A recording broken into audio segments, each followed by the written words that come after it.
Selamat siang, salam sejahtera untuk kita semua. Ada orang bijak mengatakan bahwa ilmu itu bukan apa yang dihafal, tetapi apa yang memberikan kebermanfaatan bagi orang lain. Ketika penyampaian kebermanfaatan untuk orang lain tentu akan didasari oleh ilmu dan juga cara penyampaian yang efisien. Maka dari itu, pada kesempatan hari ini, kami dari kelompok 5 akan menjelaskan tentang leadership atau etika dalam kepemimpinan. Adapun konsep materi ini, yang pertama adalah pengertian etika, yang kedua adalah nilai dan etika dalam kepemimpinan, yang ketiga adalah etika dalam kepemimpinan, yang keempat adalah sifat dasar kepemimpinan, yang kelima adalah faktor kepemimpinan. Konsep yang pertama yaitu pengertian etika.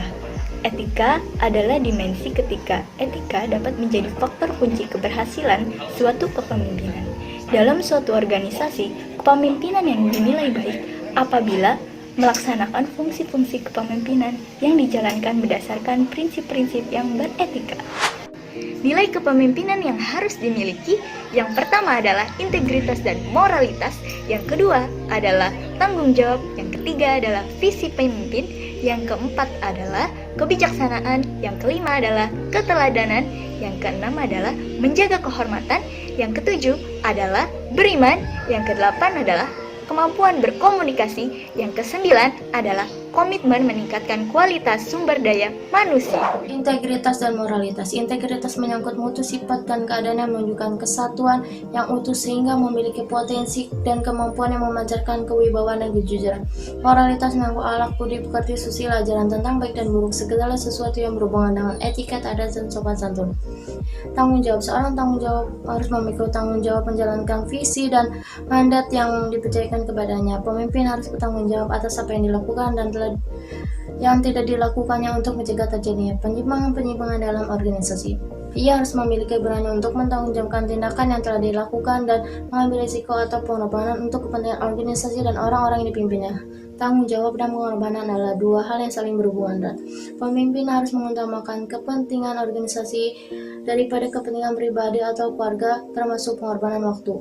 Di sisi lain, pemimpin harus melatih bawahan untuk menerima tanggung jawab serta mengawasi pelaksanaan tugasnya.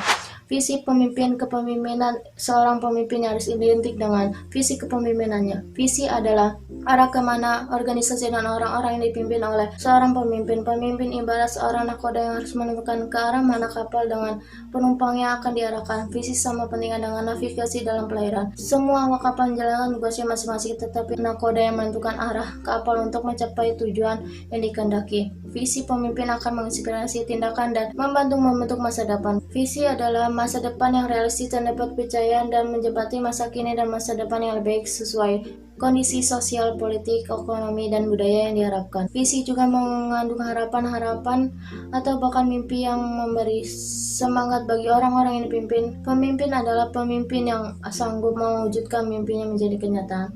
Bernanus dalam bukunya Kepemimpinan Visioner mengatakan, tak ada mesin penggerak organisasi yang lebih bertenaga dalam meraih keunggulan dan keberhasilan masa depan, kecuali visi yang menarik, berpengaruh, dan dapat diwujudkan serta mendapatkan dukungan luas.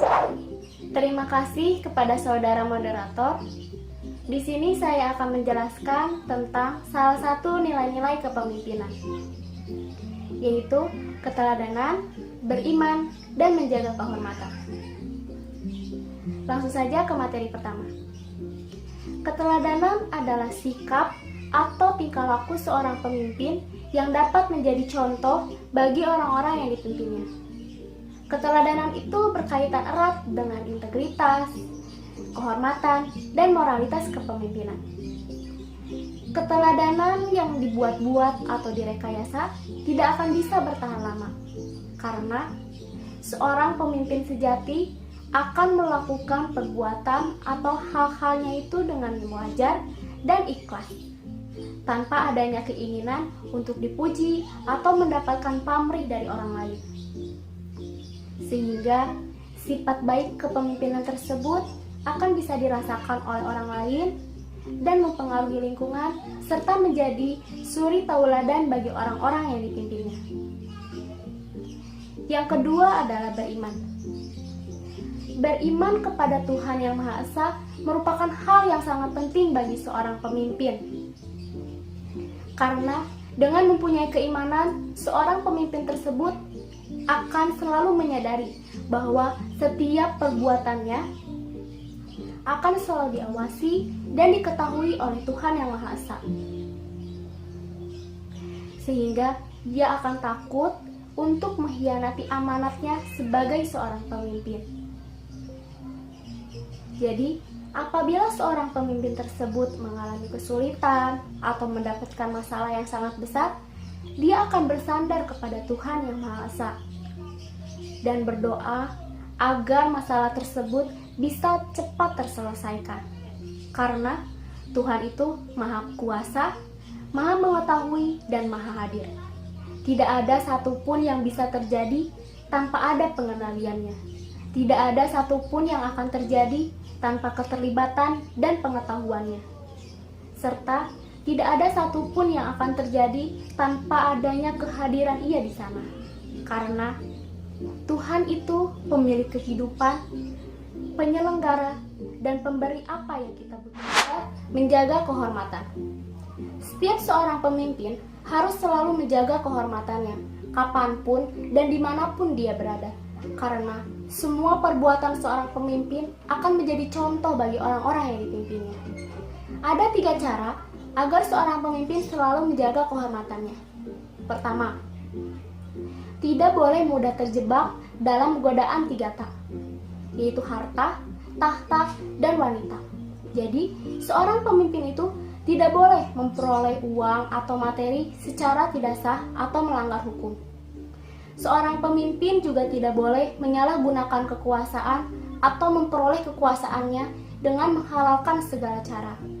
Seorang pemimpin juga tidak boleh melakukan perselingkuhan atau hubungan seks di luar pernikahan. Yang kedua, menurut budaya lokal, seorang pemimpin juga harus selalu menghindari 5M atau dalam bahasa Jawanya molimu, maling atau mencuri, madat atau narkoba, madon atau main perempuan, main atau berjudi, dan minum atau mabuk alkohol. Setiap daerah atau suku bangsa pasti mempunyai rambu-rambu peringatan atau norma-norma peraturan yang harus ditaati oleh pemimpin maupun masyarakatnya sendiri.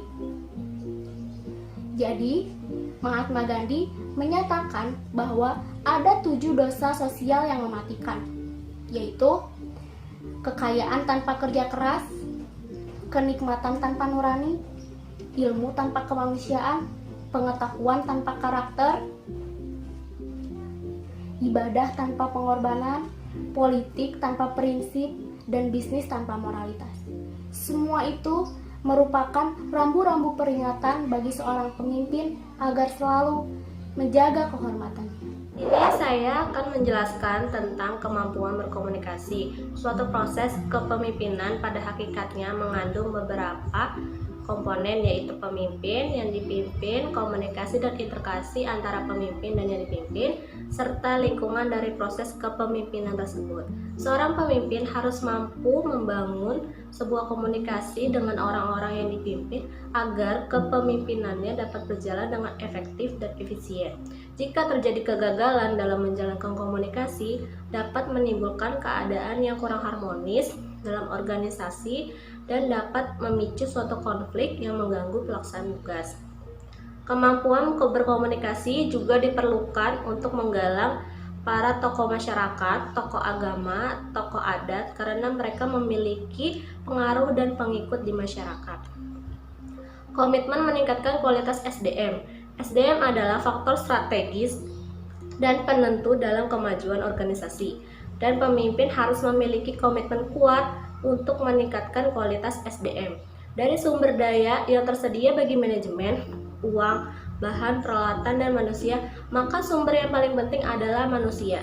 SDM merupakan faktor strategis yang menentukan suatu proses produksi atau pembangunan ekonomi, tetapi ada kecenderungan umum untuk lebih memperhatikan investasi aset modal atau finansial, material, dan pembangunan fisik ketimbang aset manusia atau SDM. Selain nilai-nilai yang harus dimiliki oleh seorang pemimpin, etika yang baik juga harus dimiliki. Etika adalah perilaku berstandar normatif, berupa nilai-nilai moral, norma-norma, dan hal-hal yang baik. Etika difungsikan sebagai penuntun dalam bersikap dan bertindak, menjalankan kehidupan menuju ke tingkat keadaan yang lebih baik. Kepemimpinan yang beretika akan membuat suasana hubungan kerja dalam organisasi lebih nyaman dan terhindar dari konflik vertikal maupun konflik horizontal. Sebab pelaku-pelaku organisasi menyadari keberadaan pedoman dan penuntun berupa prinsip-prinsip etika yang membatasi gerak bersikap dan bertindak. Baik, saya akan melanjutkan materi tentang etika dalam kepemimpinan. Saat kita menjadi seorang pemimpin, kita diharuskan memiliki etika dalam menjalankan kepemimpinan tersebut. Yang pertama, menjaga perasaan orang lain atau anggota dari organisasi yang kita pimpin. Yang kedua, memecahkan masalah dengan rendah hati. Yang ketiga, menghindari pemaksaan, kehendak, tetapi wajib menghargai pendapat orang lain. Yang keempat, mengutamakan proses dialogis dalam memecahkan masalah. Yang kelima, menanggapi suatu masalah dengan cepat dan sesuai dengan keahlian yang kita miliki. Yang keenam, menyadari kesalahan dan berusaha untuk memperbaikinya. Yang ketujuh, mengedepankan sikap jujur, disiplin, dan dapat dipercaya. Selanjutnya, saya akan menjelaskan tentang sifat-sifat dasar kepemimpinan. Yang pertama ada kompeten, yaitu menunjukkan kompetensi kepemimpinan dalam mengambil keputusan yang paling tepat.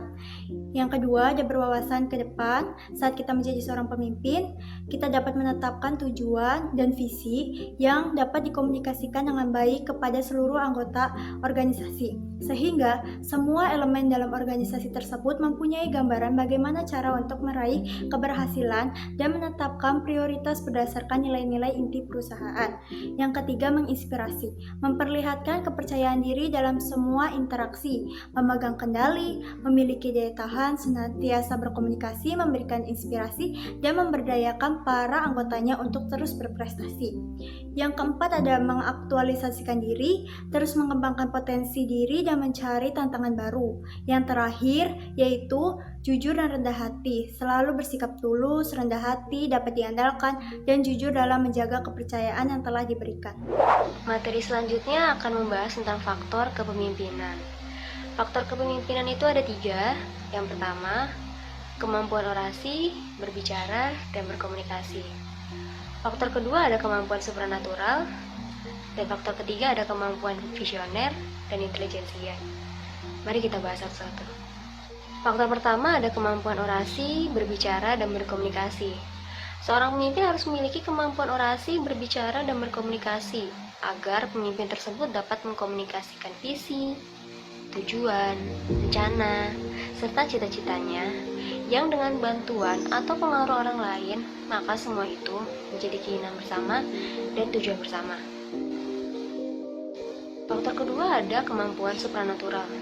Nah, kemampuan supranatural dimaksud di sini adalah seorang pemimpin dapat mempengaruhi orang lain secara tidak langsung, ya seperti sedang disihir gitu. Maka dari itu, kemampuan ini disebut kemampuan supranatural. Dan kemampuan ini didapat oleh seorang pemimpin yang sudah melalui proses untuk mendapatkan sebuah pengalaman agar pemimpin tersebut menjadi pemimpin yang tangguh dan cekatan. Faktor ketiga ada kemampuan visioner dan intelijensia. Visioner berarti kemampuan memiliki pandangan jauh ke depan, lebih penglihatan orang lain. Sedangkan intelijensia adalah kemampuan dalam kecerdasan yang berkaitan dengan kepentingan umum. Maka, seorang pemimpin harus memiliki 2 kemampuan tersebut yang dapat dijadikan kekuatan lebih untuk seorang pemimpin agar dapat memberikan energi, pesan, dan kesan kepada orang yang dipengaruhinya atau pengikutnya. Kesimpulannya adalah seorang pemimpin harus memiliki nilai dan etika kepemimpinan. Nilai dan etika kepemimpinan adalah sifat-sifat utama dan perilaku berstandar normatif yang berupa nilai moral, norma, dan hal baik yang harus dimiliki oleh seorang pemimpin agar kepemimpinannya dapat efisien dan efektif untuk mencapai tujuan yang telah ditentukan. Terdapat 9 nilai kepemimpinan dan 7 etika kepemimpinan yang harus dimiliki oleh seorang pemimpin. Untuk menjadi seorang pemimpin yang dapat menjalankan tugas dan tanggung jawabnya yang baik, serta dapat mencapai tujuan bersama dengan efektif, etika kepemimpinan sangat diperlukan untuk menunjang performa seorang pemimpin di sebuah perusahaan atau organisasi. Baik, sekian penjelasan dari kelompok kami mengenai leadership atau etika dalam kepemimpinan. Semoga apa yang telah dijelaskan memberikan banyak manfaat bagi kalian semua, serta kurang lebihnya mohon dimaafkan. Pulang sekolah, jalan kaki sampai rumah. Kami tutup presentasi hari ini. Sekian dan terima kasih. Wassalamualaikum warahmatullahi wabarakatuh.